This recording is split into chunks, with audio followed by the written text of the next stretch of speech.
I am always in conversation with people who identify themselves as Christians, some of whom will need to squeeze a camel through the eye of a needle soon. They say, if it were not for globalization, I could not put my kids through college. Selling Chinese junk is the first prosperity I've had in my whole life. None of these angry people have managed to refute my basic argument. The economy of the United States is set up for a global failure. 60% of our manufacturing community, the driver of our economy, has been moved out of this country in only 27 years.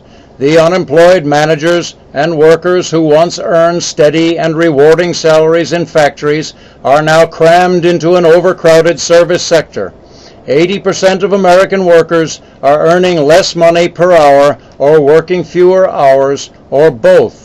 The service sector of the economy has almost doubled in population in 27 years.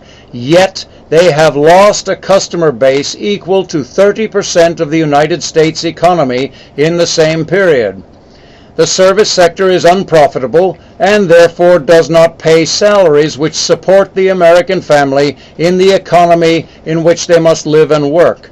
The result is an increasing stranglehold on the availability of money over 27 years. The nation is in decline.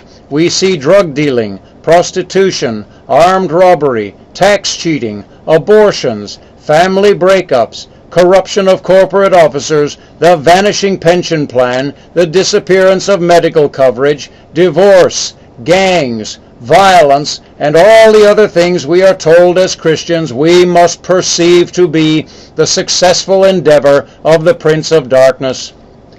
These are the standard phenomena which happen to every badly managed nation in which the law is used to establish a system of favoritism to the rich.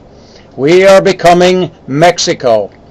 When the law directs the flow of profits into the pockets of a powerful minority, the people who do the work lose faith in their society. As Reverend John Hagee and many others call our attention to the remarkable similarity between the book of Revelations and the present day, it is incumbent upon anyone hoping to improve the stability and security of the United States of America to reach out to Christians with a message they can understand. Here now is the truth about mystery, Babylon the Great, the mother of harlots. She is not the Catholic Church. She is not the women's movement. You don't see sensible shoes on the whore of Babylon. She is not the nations of Europe. She sits upon a beast that was, and is not, and yet is. There are 7 kings, 5 are fallen, 1 is, and 1 is not yet come. The 5 kings that have fallen are the kings of France, Germany, Russia, China, and the United States of America. All these countries have dumped their kings and gone on to another system, so their kings have fallen. And there are 2 more kings. One is, and the other is not yet come. Well, Prince Charles is not yet come, and the Emperor of Japan obviously is.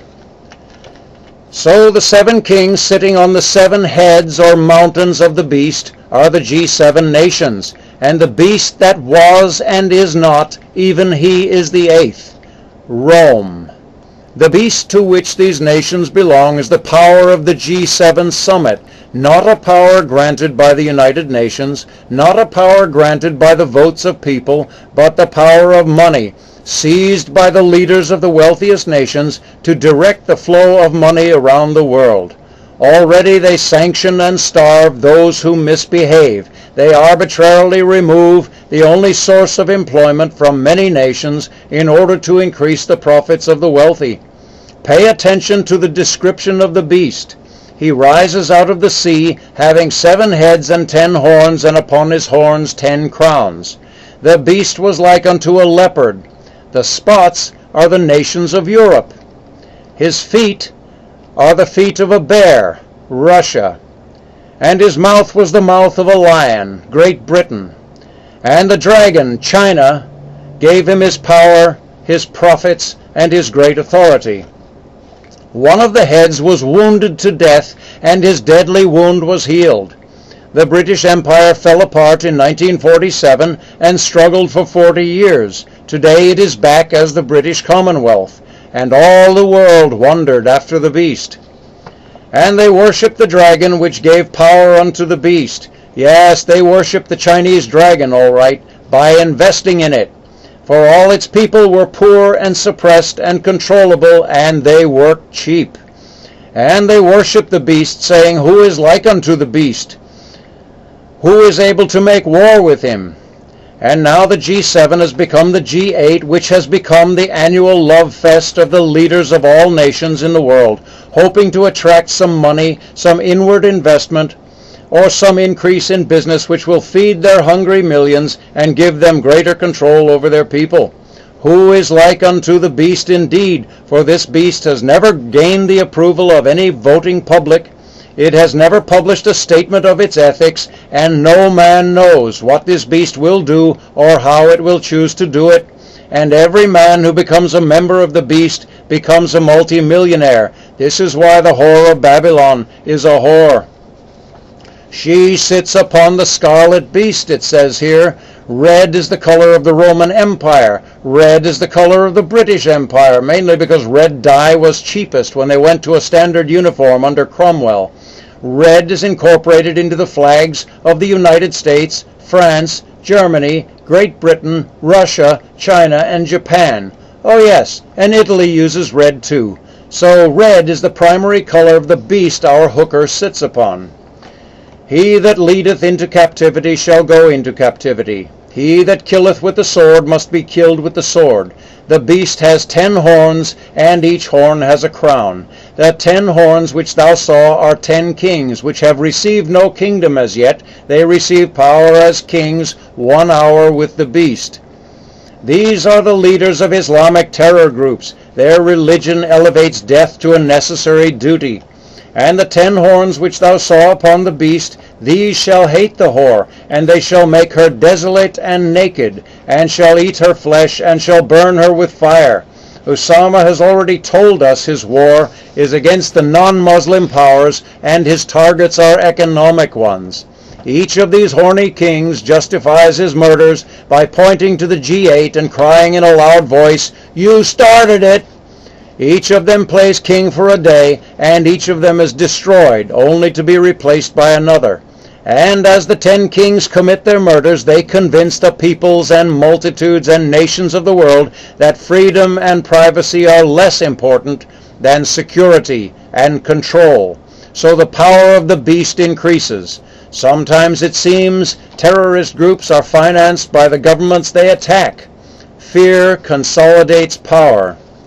And who is the woman who rides the beast? All nations have drunk of the wine of the wrath of her fornication. The kings of the earth have committed fornication with her, and the merchants of the earth are waxed rich through the abundance of her delicacies.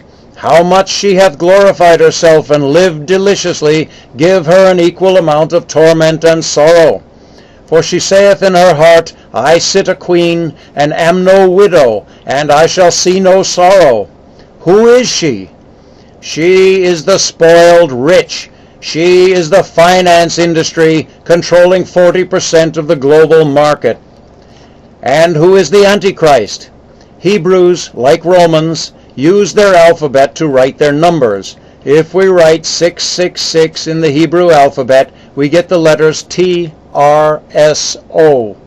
Terso is a name so common in southeastern Europe, Turkey, and Iraq that any Google of this name will give a list of hundreds of thousands of people and companies. We'll just have to wait for him to show up. Okay, here's the deal. If a guy named Terso ever buys Visa and MasterCard, everybody jump him. Wait for him in the underground parking lot and kick the poop out of him. I am Quixote. As a Presbyterian, I have as much hope of being lifted up in the rapture as I have of burning in a lake of fire. So I am prepared to fight. Are you?